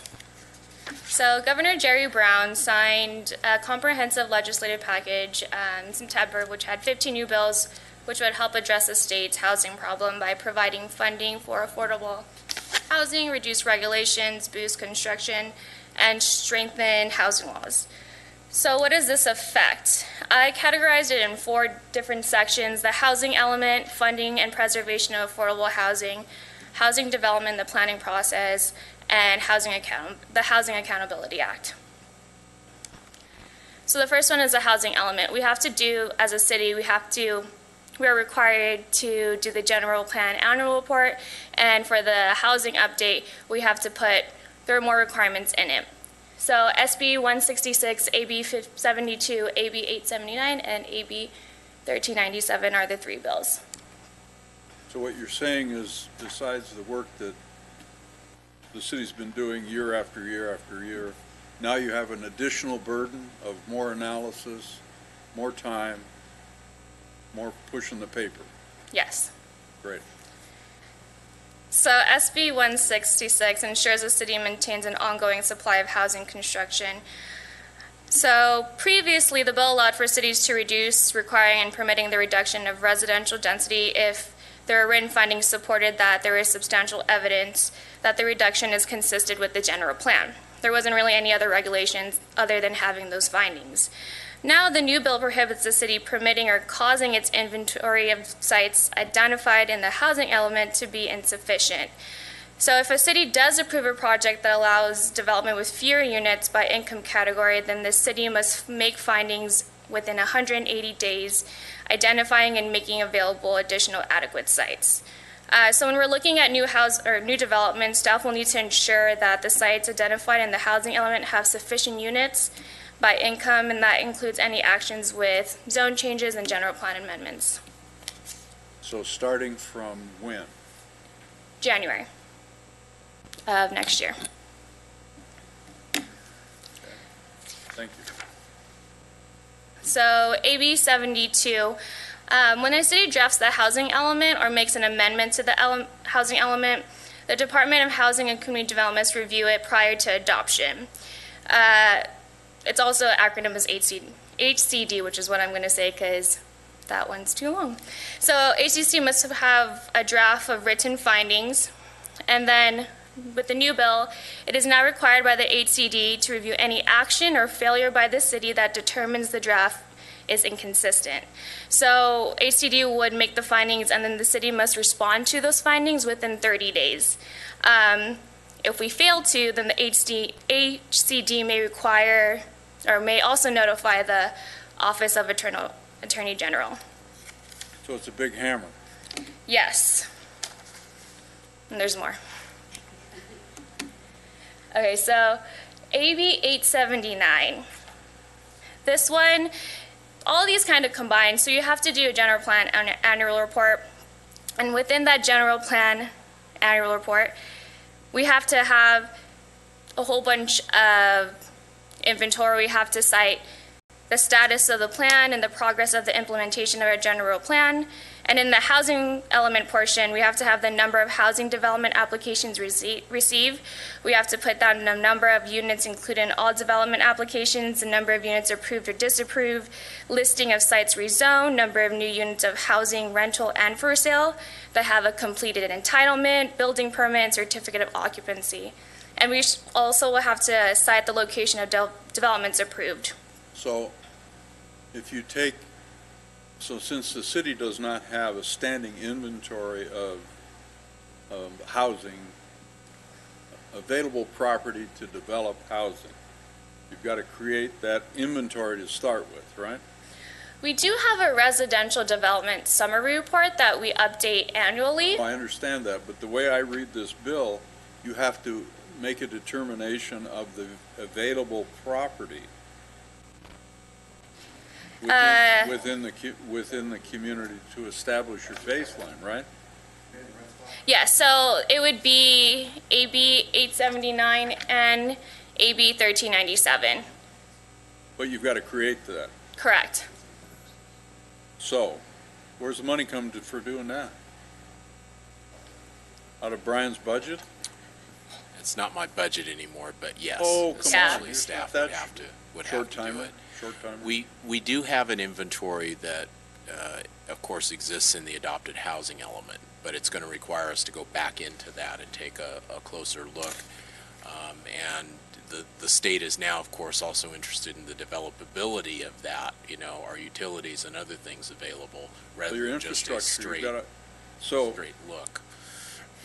So all of a sudden, with the passage of these bills, then the city has to somewhat change hats and go into the pre-development analysis mode, parcel by parcel, to make a determination of whether or not a parcel, for instance, that's general plan for residential, whatever class, zone for whatever zoning density, and then calculate the net usable land, all the infrastructure available to that, put that in some sort of a report consistent citywide. Am I reading that right? So now we have to do a general plan annual report, which just shows that we are, the status and the implementation of what we're doing as a city and how we're addressing or how we are meeting our goals. And then our next housing element update, then we would have to have that list of APNs and inventory of sites that are adequate. So right now we don't have to do it, we just have to list and have an inventory of our housing and how it's meeting our regional housing needs per our housing element today. But when we have our housing element update in a few years, then we'll have we'll require to analyze those sites. And SB 2 gives you the ticket to garner some resource from the state to pay for the internal exercise of putting all this stuff together. Yes, it should. At least you get to apply for it. Whether you get awarded, who knows? Yes. So we covered AB 1397 too with that discussion. Right. So development and the planning process and how it's going to be affected. SB 35. This is a streamlining housing approval because of the housing shortage. So multifamily affordable housing development would be streamlined and be ministerial without a CUP if it meets certain standards. There's a long list of what those standards are, and there are not a lot of properties within the city that would apply to it. There may be, but there's not many. So for instance, it has to have a development that's subsidized for 55 years if it's rented and 45 if it's owned. 50% of the units have to be affordable. It has to be consistent with the zoning standards. It can't be located on property that was used for housing within the last 10 years when it is submitted for application. So it's going to be very hard to find these sites. For who? Applicants, developers, private side. And there's another opportunity that developers would have if they could find a site that met the criteria. Then they would be obliged to pay prevailing wage to non-union workers and pay union wages to union workers to build the project. Correct. And what was the title of it? Affordable housing, right? Mm-hmm. Yes. That's going to bring the cost down? Okay. Just want to make sure we're clear. If someone were to magically find this property that they could. Yeah, but that's what you're going to be inventorying all that, Yes. right? That's your job, right? Yes. So when we find that out, one perk is that the parking regulations, it's going to be reduced to one space per unit, or there won't be any parking requirement if it's within a half-mile public transit, is within a historical district, or has a car share of vehicle located within a block away. SB 40 and AB 73. These bills encourage the city to create a workforce housing opportunity zone or a housing sustainability district, but it is not required. So a little bit more about it. If you wanted to have a workforce housing opportunity zone, you would have to have a minimum of 100 units to 1,500. It has to have prevailing wage workers. 30% of it has to be sold or rented to moderate income, 15% to lower income, and 5% to very low income. But this streamlines the residential projects for the environmental process. And then AB 73, the Housing Sustainability District. This district, if we do decide to adopt it, we have to renew it every 10 years. It does have to have prevailing wage. We'd have to do an EIR. There has to be existing infrastructures and utilities. 20% has to be very low, low, or moderate for 55 years, but you do get an incentive based on the number of new residential units constructed. So SB 540 waives the environmental review, but AB 73 imposes it. They would both have to have an EIR as part of their adoption. 540 says this need not prepare an environmental impact report or neg deck. It would have to have an EIR for the zone when we do adopt it, but then any projects coming in afterwards for residential wouldn't need a negative or neg deck or. So in effect, it would be a master EIR then for project areas. Correct. What happens if environmental conditions change over life? I mean, we just willy-nilly ignore environmental review, huh? Perfect. Yes, with this bill. God, these legislatures really pass great laws. Okay, great. Keep going. You're almost done. Almost. I'm sure they feel good about it. So AB 1505, this allows the city to adopt an ordinance to require percentage of residential rental units to be affordable. If the city does decide to move forward with this, then HCD would have to review the ordinance, and they may require a 15% of the units to be affordable as well. That also includes prevailing wage, right? That one, I think it does. Yeah, doesn't matter. I can check on that. Pretty amazing. All we had Affordable, affordable. all we had to do was just pass something saying be It affordable. happens. Oh, All right. easy. How do you get money to do all this work? Yes, funding and preservation of affordable housing. There you go. So SB2, it's a new bill, and it's going to require a $75 fee on all real estate transactions with a max of $225. Excluding purchases. Correct. But if, for instance, you and your spouse or significant other decide that you want to change your vesting from community property or tenants in common to a trust, then it's $75 per document. Or, anyway, never mind. People in my industry actually supported this bill. I think they're nuts. So 50% of the deposits from January 2018 through December 31st would be available for local government to update any planning documents or zoning ordinance in order to streamline housing production. And afterwards, January 1st, 2019, 70% of the deposits would be available for local government, but it's based on a formula, and that will be determined in the future. So where does the benefit to building houses enter into the SB2?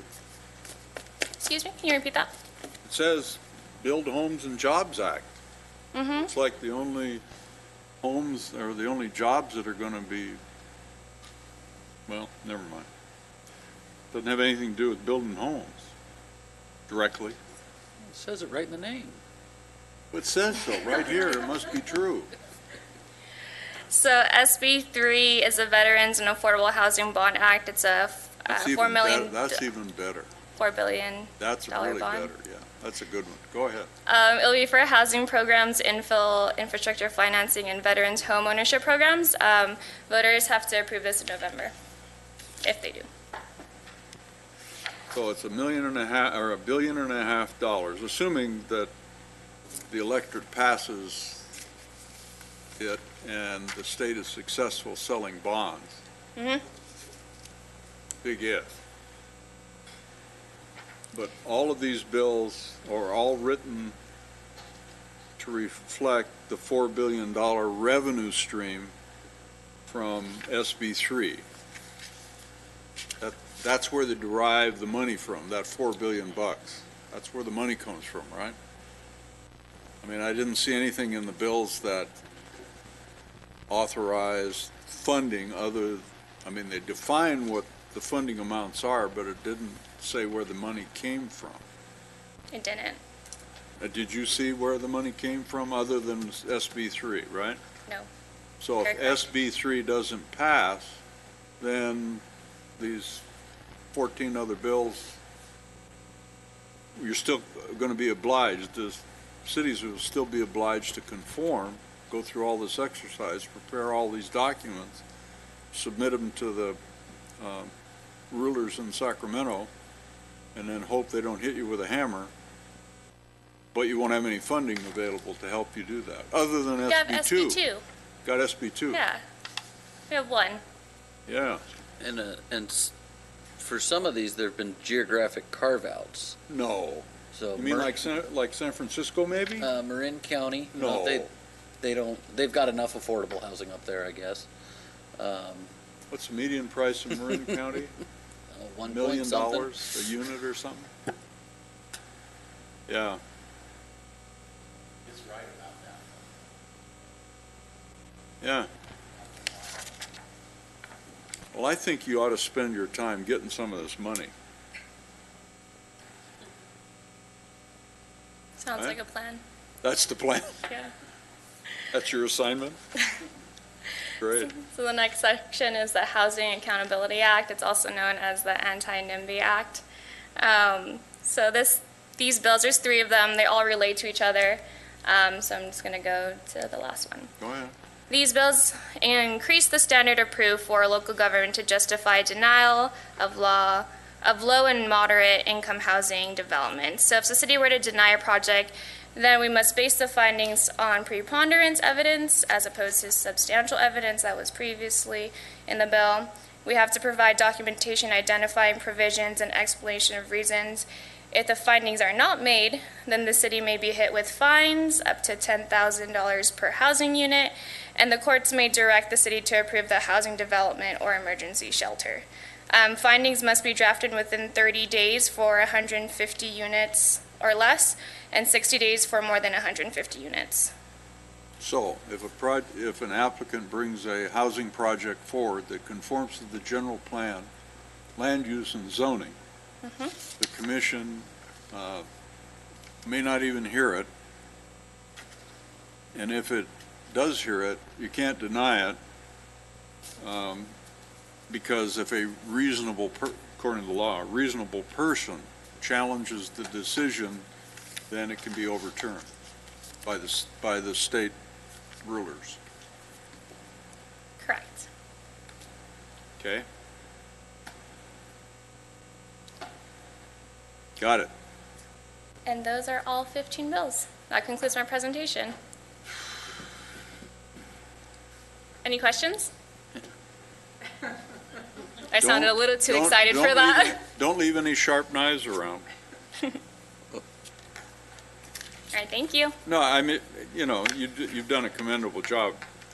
I mean, these bills are really complicated when you read them, and trying to put them all together so they make some kind of sense.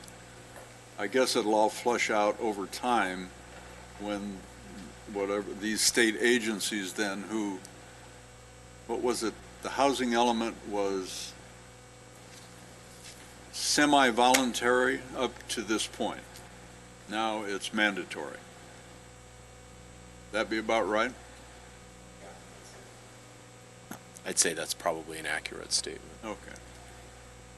But we've complied with the state oversight on our housing element for a couple of reasons, and primarily for the ability of applicants to garner funding from various sources to be able to develop housing for the less fortunate, if you will, those who are in the lower income arena, right? Yeah. However, those projects have not been burdened with the prevailing wage element, which would appear now that units of 100 or larger, projects of 100 or larger, then would be burdened with that for affordable housing. Correct. So you increase the cost, but you're building affordable housing. Okay. All right, thank you. Thank you. And you fight NIMBYism by exempting certain communities. It's not NIMBYism. What's the other word? Well, that last one. There was one word in, I read it in the bill, one of the bills. It wasn't NIMBY. It's the other side of, never mind. There's another word. I can't remember what it is. Anyway. Great job, by the way.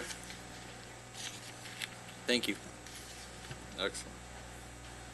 We're counting on you to keep us on the straight and narrow. All right. The last item. Typically, we have conflicts for our January 15th and our February 19th regular meetings due to the fact that the January 15th is Martin Luther King Jr. Day, which is a federal holiday. I'm assuming that we'll continue to celebrate that in the state of California. And February 19th, 2018 is President's Day, which I assume we will also continue to celebrate in the state of California. I'm celebrating it. I don't know about everybody else. I'll celebrate them both, which means that we have to change our meeting date. Historically, we've moved it a week later. Is that okay with everybody? Okay, so we would move it to whatever the next date is. Yeah, 22nd for Martin Luther King Jr. Day and February 26th for President's Day. Okay, do we need to take a motion on that? Yeah, was to change the day, or do you have a No, I resolution? think we can just take it as direction. Is that how you do it? Okay. All right, directed. January 22nd, February 26th, right? That right? That work? Regular meeting? Yeah, and February 26th, we'll meet for our staff briefing, the regular 2-week cycle, or second week of the month cycle. Okay? Director's announcements? A couple of things. The City Council adopted the city's master plan of complete streets and the associated general plan amendment and subdivision changes at their meeting last Tuesday. So that's the conclusion of a very long process, but one that I think is very important for the long-term street design Congratulations, process. you all, on your hard work making it happen. So now it's Trolisa's issue.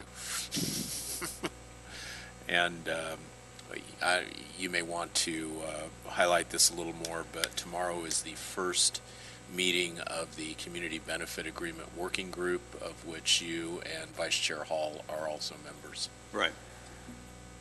Yeah, it's not a public meeting, it's a meeting with various people and a working group. So I don't know if you're going to be able to make it. I told him I was going. All right, then we'll see you there. I think that's it. Anything else from anyone? All right. Then we stand adjourned to our special meeting for agenda review Monday, November 13th, 2017, 4:30 p.m. here at City Hall. Oh, wait a minute, I can't say that. We have public business from the floor. Anyone wishing to address us on public business? I have no cards, but. Okay. Then I will adjourn to Monday, November 13th, 2017 at 4:30 p.m. here in City Hall. Thank you all again for your hard work. Appreciate it.